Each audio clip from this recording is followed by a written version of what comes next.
cover a range of areas including sports science, social sciences and humanities related to sport and physical activity, clinical exercise science, and also active living.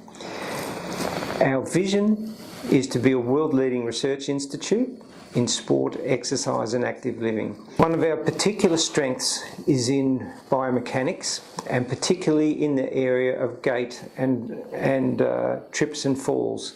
And this is particularly important for older adults, not only in Australia, but in Japan, and indeed for the entire Western world as well, because this is a major problem with the increase in the number of ageing individuals and the implications of trips and falls in older people through hospitalisation and even death. So anything that we can do to work with older people to get them more physically active, to increase their strength, and also to prevent trips and falls will have very important impacts on society in Japan as well as Australia. Victoria University prides itself on our close interactions with industry and community, and in fact all of our research programs are very heavily oriented towards having a real impact on society.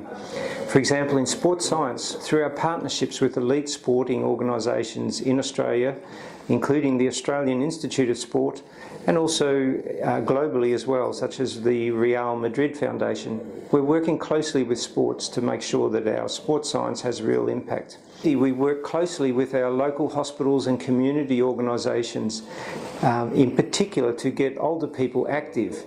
And this ensures that our work in the laboratories translates through to society, and this is the importance of research when we can have a real impact on people in their day-to-day lives.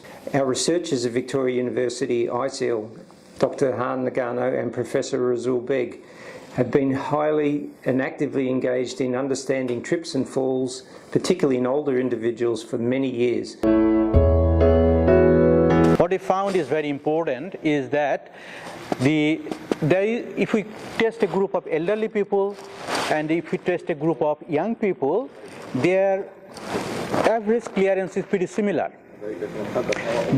But the important thing is that in the elderly, there is high variability. They vary their toe quite a lot. Okay, so that's why they are at more risk of tripping compared to the young people. And they've been instrumental in coming up with this new design for insole for shoes for older people. The purpose of this is to try and reduce the incidence of trips and falls.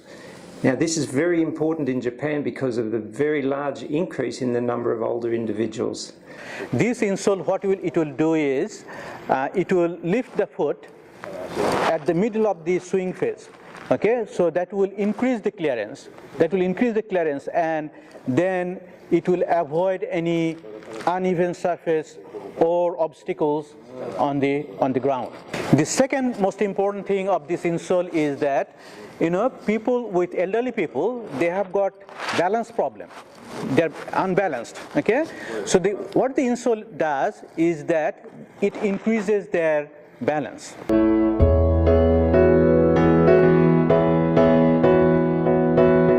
Dr. Nagano, I just mentioned few projects that we're doing in collaboration. As part of his PhD, he looked at when you change the step weight, how that affects our gait and balance. One of them is the biofeedback application. So we are using biofeedback to teach them how to walk safely. We are doing that project in collaboration with hospitals here, particularly Austin Hospital Physiotherapy Department. 皆さんこんにちは。私は長野花津です。私は2012年から ISEAL という研究機関で働いています。いきなりこのようなものが出てきて驚かれたかと思いますが、私たちバイオメカニクスの研究をするときに必ずこのような骨の動きであったり、関節の形であったり、人体であったりというものを熟知している必要があります。そのために、いつも研究室にはこのようなスケルトンが一緒にいて、研究者たちは常にこのスケルトンと向き合うことで研究を重ねています。今回は転倒予防インソールということで、この部分を徹底的に分析してインソールを作り上げました。これからもこいつと一緒にさまざまなバイオメカニクスの研究を進めていって皆様に研究成果を提供したいと思っています。Therefore, we're very pleased to work with Kitec in the use of insole in these shoes to try and help increase the health of Japanese society by reducing the incidence of trips and falls. Thank you.